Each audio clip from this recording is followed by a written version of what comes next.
అందరికీ welcome back to my channel అండి. అందరూ ఎలా ఉన్నారు, బాగున్నారా? నేనైతే చాలా బాగున్నానండి. యాక్చువల్లీ ఈ వీడియో ఏంటో తెలుసా, పిజ్జా చేశాను అనమాట ఇంట్లో. 3 పిజ్జాస్, ఒకటి veg pizza and 2 non veg pizzas అన్నమాట.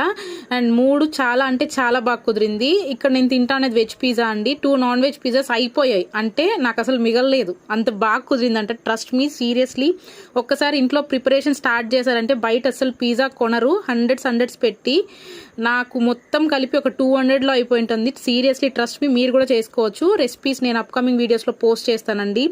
అండ్ థ్యాంక్ గాడ్, నేను అసలు ఎలా వస్తుందేమో అనుకున్నాను. చాలా అంటే చాలా బాగా కుదిరింది. నాకైతే చాలా నచ్చింది టేస్ట్. అసలు చీజ్ అన్ని ఫుల్ ఓవర్లోడెడ్ వేసి చేసుకున్నాను. అండ్ నాకు ఫస్ట్ టైం అండి నేను ఇది లైఫ్లో పిజ్జా చేయడము. ఇప్పటివరకు నేను అస్సలు చేయలేదు. అండ్ వన్స్ మీరు ఇంట్లో చేసుకున్నారంటే బయట కొనడం అస్సలు మానేస్తారండి. ఈ వీడియో కనుక మీకు నచ్చినైతే ప్లీజ్ లైక్, షేర్, సబ్స్క్రైబ్.